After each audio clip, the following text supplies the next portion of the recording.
es el primero de varios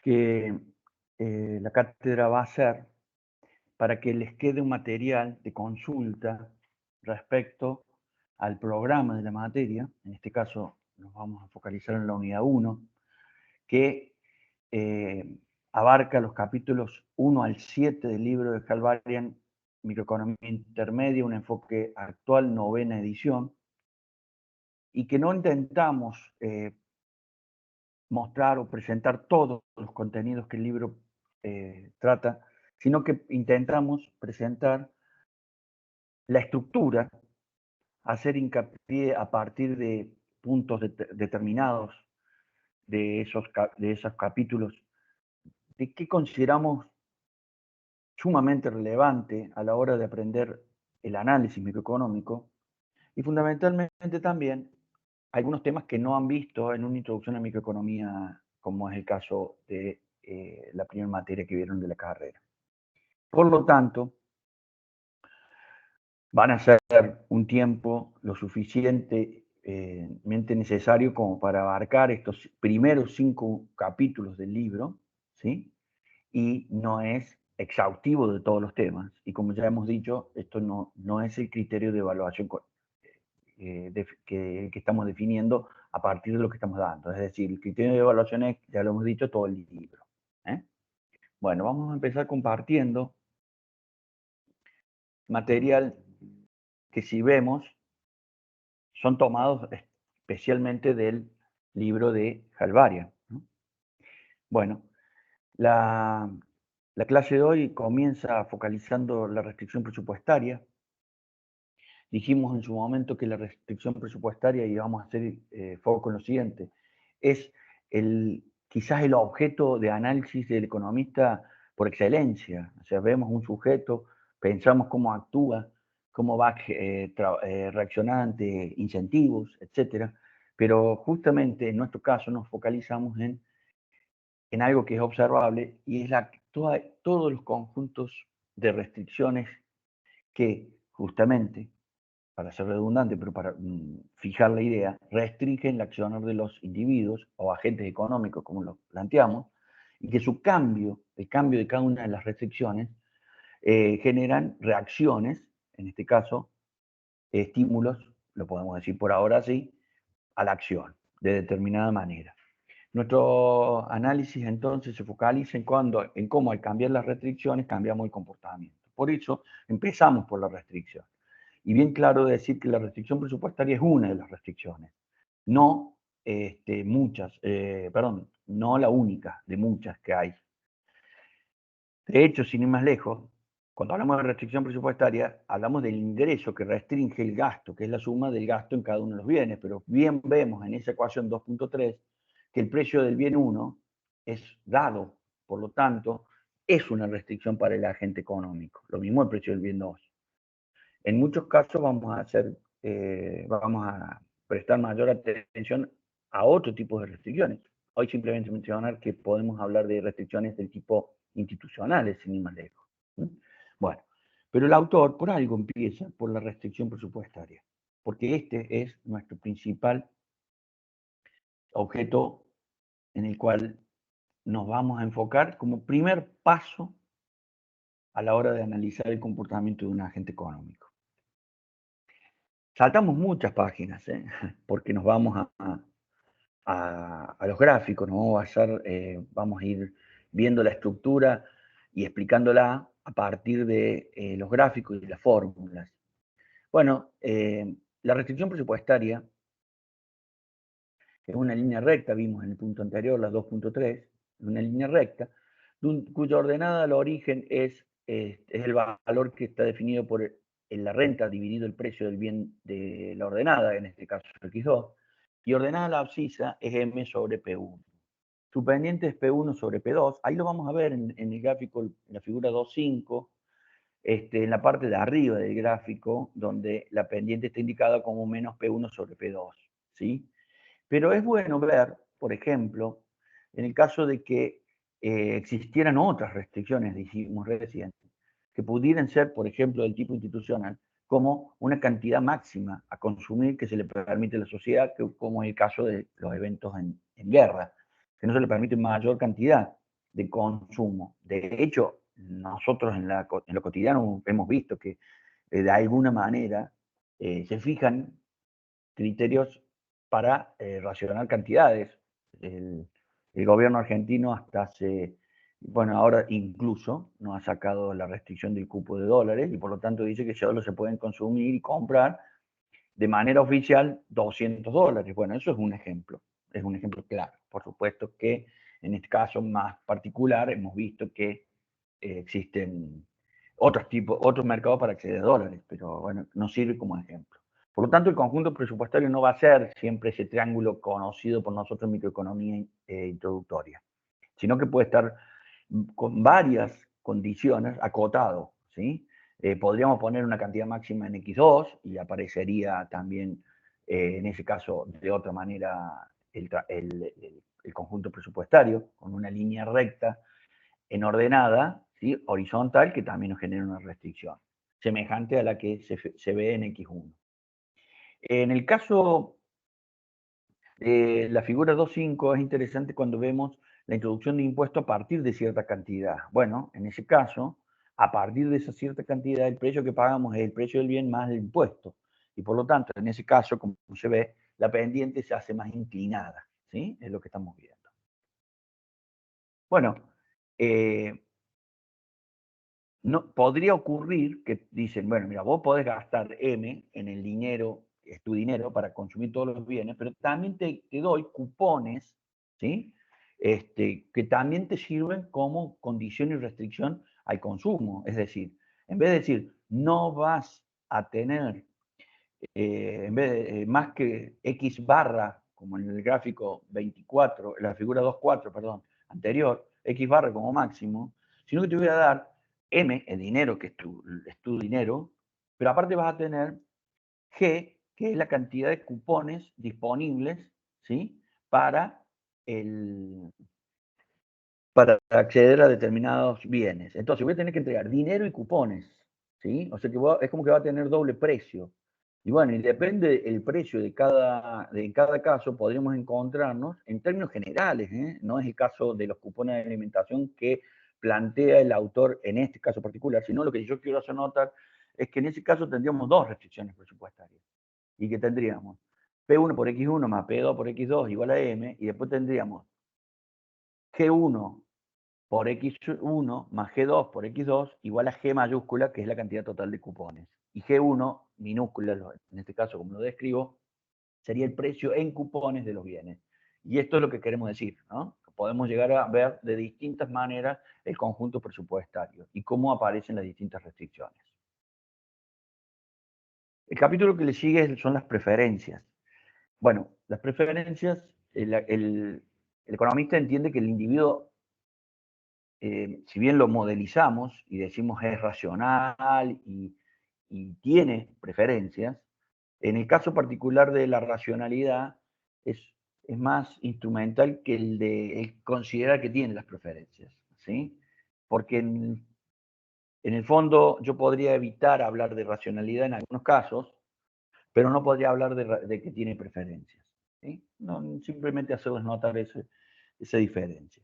Bien, las preferencias las tomamos como un dato que existen, aun cuando no se conocen. El individuo tiene preferencias. Y por eso lo vamos a ver, y más adelante vamos a pasar por el capítulo de utilidad, pero vamos a ver que las preferencias, ¿sí? Son, de alguna forma, una categoría de análisis mucho más importante para nosotros que la utilidad o las utilidades. Bueno, en el espacio de consumo X1 y X2, como el que vimos hace un ratito, podemos llegar a decir que el individuo tiene distintas, a partir de combinaciones de consumo, va a alcanzar un nivel de bienestar, ¿sí? Bueno, ese nivel de bienestar puede, de alguna manera simplificada, permitirnos entender que existen lo que llamamos las curvas de indiferencia, que son curvas en las cuales combinaciones entre los distintos consumos de los dos bienes generan los mismos niveles de bienestar. Yo no sé cuál es el bienestar, sino el mismo. ¿Eh? y no le pongo valor al nivel de bienestar. No, no se pueden cortar las curvas de indiferencia, porque si fuera así, y como lo dice el autor, en X, las dos curvas de indiferencia se cortan, por lo tanto son valores del mismo bienestar. Sin embargo, todo lo que está por encima de X es mayor bienestar, por lo tanto la curva de indiferencia que corta en Z y está por encima de X, ¿sí? Muestra mayor bienestar que en el X, y eso ya es una contradicción. Con eso nosotros vamos a introducir una serie de axiomas que tienen que ver, y están escritos, están planteados en el texto del autor, que tienen que ver, por ejemplo, con las preferencias son reflexivas, o sea, no son transitivas, etc. Y eso nos permite construir vuelvo atrás, la curva de indiferencia común y regular con la que vamos a trabajar, con ese conjunto de axiomas. Los axiomas básicamente son importantes que los repasen, pero básicamente intentan de que no sea un conjunto vacío, ¿sí? De que haya comparabilidad, esto es importante, que se pueda decir, bueno, el individuo puede comparar, ¿sí? Bien. Existen distintos tipos de curva de indiferencia. Los sustitutos perfectos es un ejemplo donde algo que vamos a ver más adelante es la relación marginal de sustitución es constante.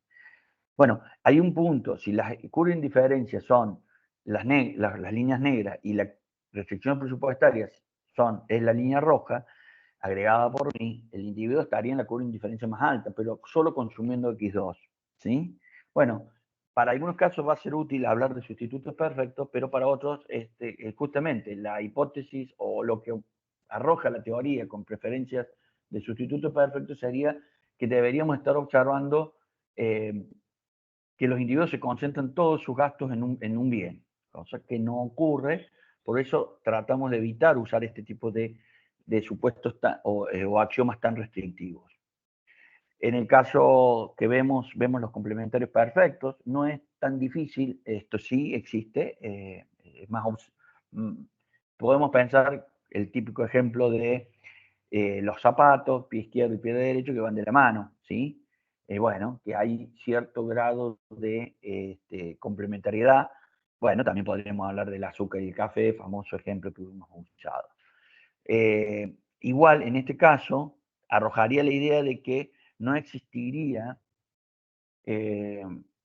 sustitución o variabilidad en el consumo de los bienes, y eso es lo que no vemos comúnmente. Por eso también, en un momento dado, ya dejamos de hablar de preferencias con bienes que son complementarios perfectos. Tenemos males. Los males es hacia el lado del mal me quiero alejar, ¿sí? En este caso la flecha lo indican, las anchoas en este caso están consideradas como si fueran males, algo que me hace mal. Esto nos va a llevar a nosotros a un caso que generaliza, que sería la posibilidad de trabajar con elipse. Las curvas de indiferencia de neutrales, o sea, la anchoa en este caso, como vemos, no me genera ningún bienestar. O sea, incremento todo lo que quiera del consumo de anchoa y no me genera ningún bienestar. Pero sí el caso del salchichón. Acá veíamos lo de la elipse. Bueno, tengamos en cuenta que ese espacio es un espacio tridimensional y es una hipersuperficie, vista como una campana. Ahora nosotros estamos viendo la proyección en el plano, ¿sí? de cada nivel de la campana. Por eso se llaman curvas de nivel, ¿sí? Bueno, en este caso, nosotros en el primer cuadrante, visto en el sentido de la aguja del reloj, el primer cuadrante es en el que ambos son bienes, el segundo cuadrante X1 es un bien y X2 es el mal, como las anchoas veíamos. El tercer cuadrante, los dos son males, yo a partir del punto de saciedad no quiero consumir nada porque me hace perder. Y por último, el cuarto cuadrante donde X1 es el mal y me quiero alejar de él. En el caso de bienes discretos, bueno, es la primera vez que están viendo en detalle los bienes discretos y por eso les sugiero que no dejen de prestarle mayor atención, pero ya con lo que vamos viendo nos vamos a dar cuenta de que usamos las preferencias regulares, ¿sí? monótonas, nosotros, en general las usamos porque son representativas de lo que se observa mucho. Pero fundamentalmente, y acá, como lo dijimos en clase, ¿de qué me sirve a mí explicar un caso que es muy raro? Uy, alguna vez pasa, ¿sí? ¿De qué me sirve construir a veces toda una teoría para un caso que es absolutamente raro? ¿Sí? Y peor, ¿de qué me sirve tratar de construir una teoría que no tiene ninguna aplicación? ¿Sí? Es peor, porque es raro, algunas veces es necesario construir una teoría para las rarezas, pero no así para aquellos casos que nunca van a poder ser aplicados.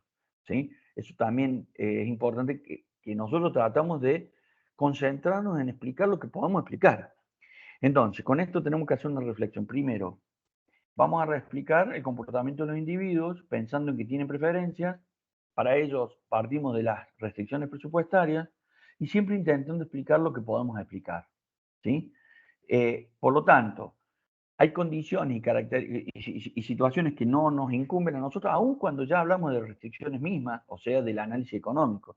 Ya hemos dicho que hay otras disciplinas que explican las mismas cosas de distintas ópticas y a veces es la explicación que se toma, ¿sí? Mientras que en el caso nuestro, en este caso particular, nos vamos a concentrar solamente en aquellos que son explicaciones económicas, o sea, porque hay un cambio en una restricción.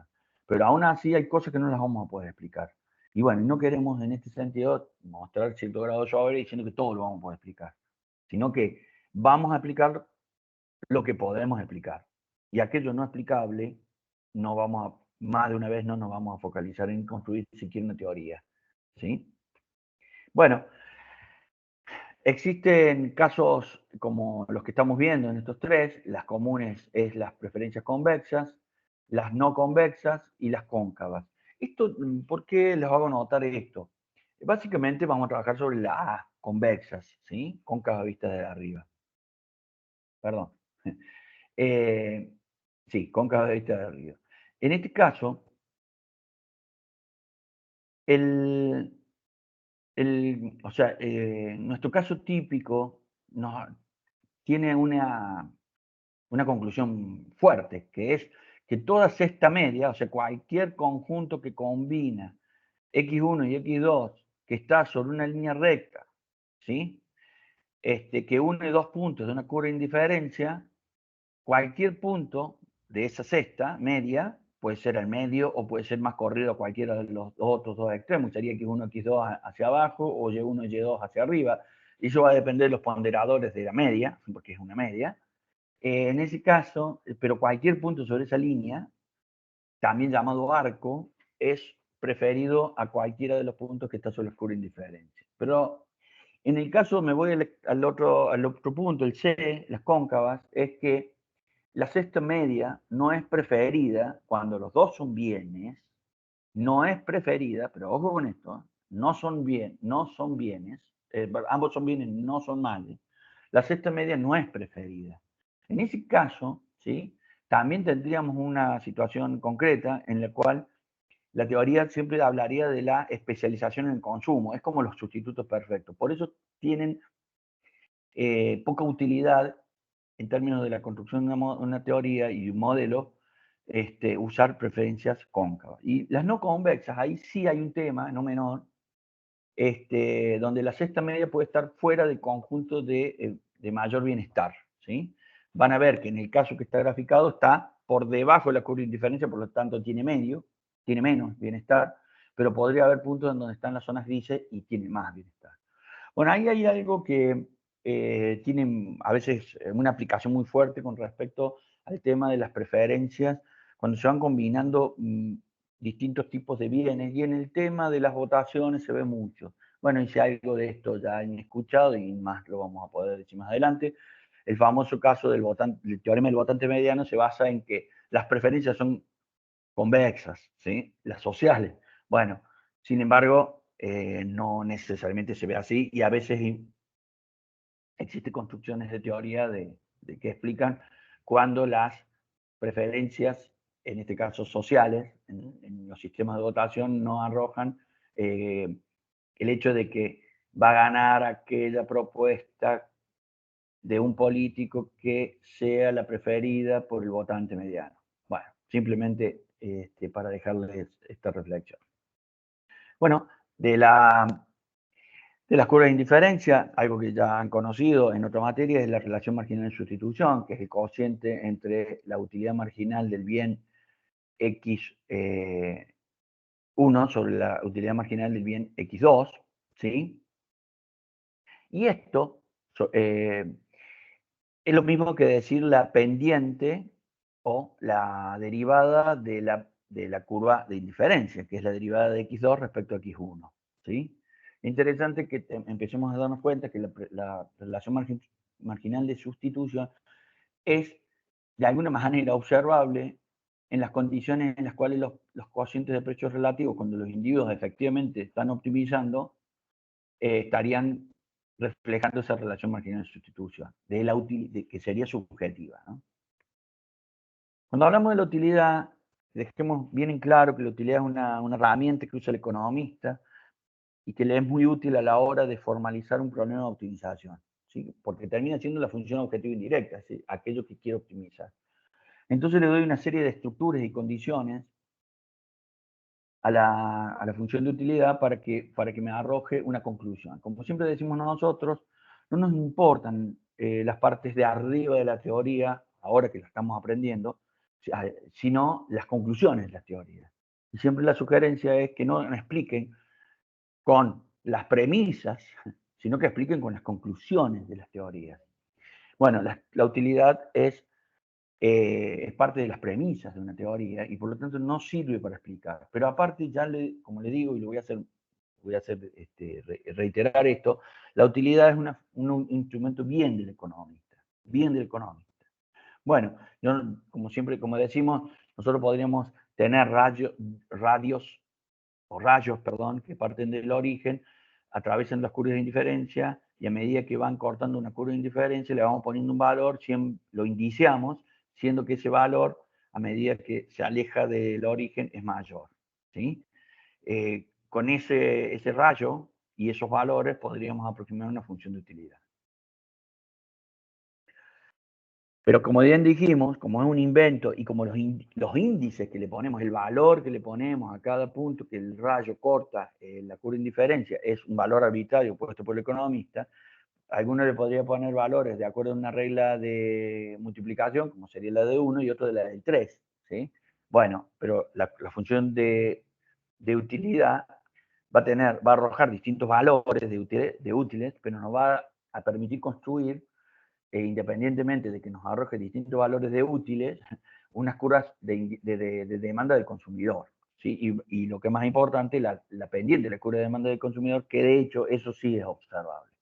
Por lo tanto, como es observable y las demandas en realidad dependen de la función de preferencias, y como ya lo hemos visto en la materia introductoria, nosotros no necesitamos ninguna función de utilidad para darnos cuenta que la pendiente de la curva de demanda es negativa, y que eso es observable y lo podría ir econométricamente a testear, entonces la función de utilidad que ahora apareció, en términos formales lo vamos a ver en un ratito, no es trascendental a la hora de darle la forma necesaria para poder resolver el problema de optimización.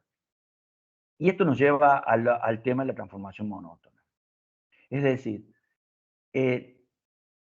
todas funciones de utilidades que sean transformaciones monótonas entre sí, por ejemplo, a una le sumo un valor o a otra le multiplico un valor,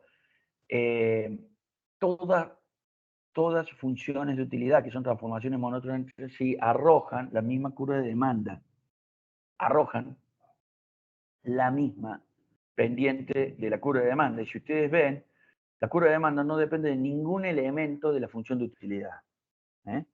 Y eso lo vamos a precisar, lo vamos a ver con mayor precisión más adelante.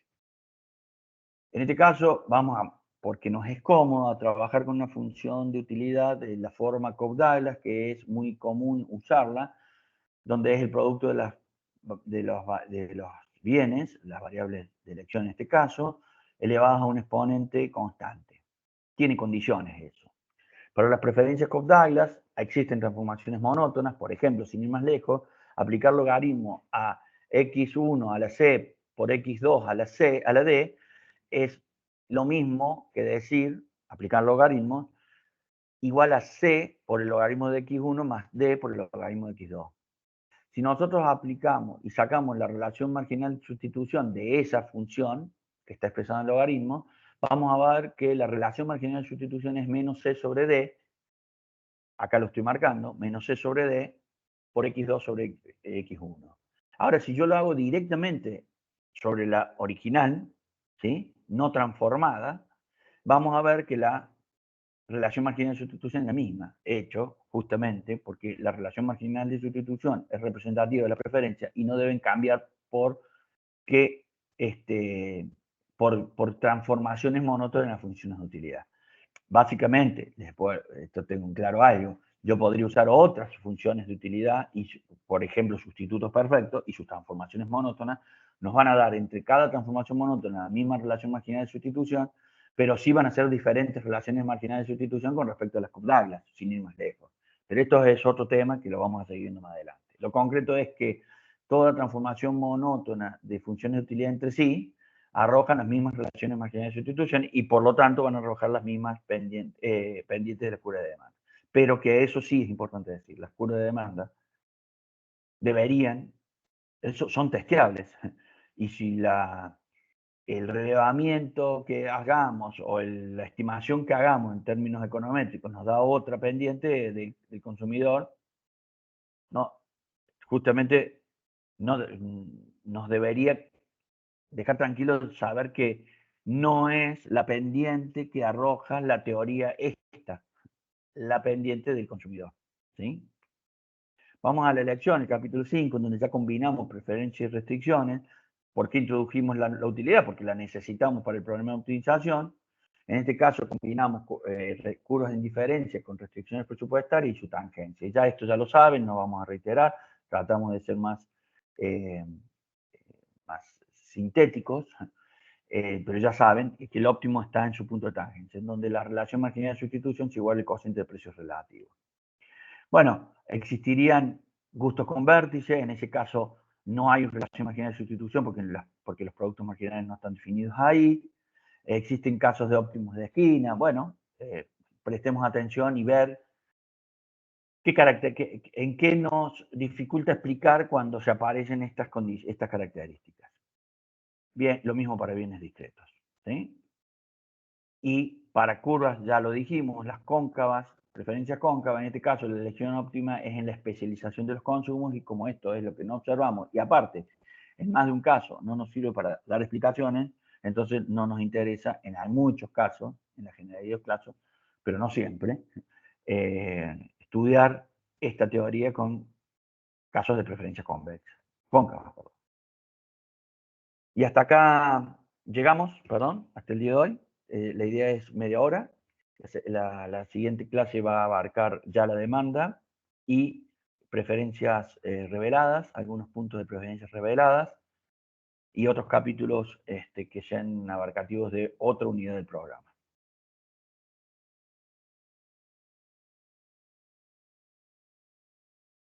Nos vemos en la próxima.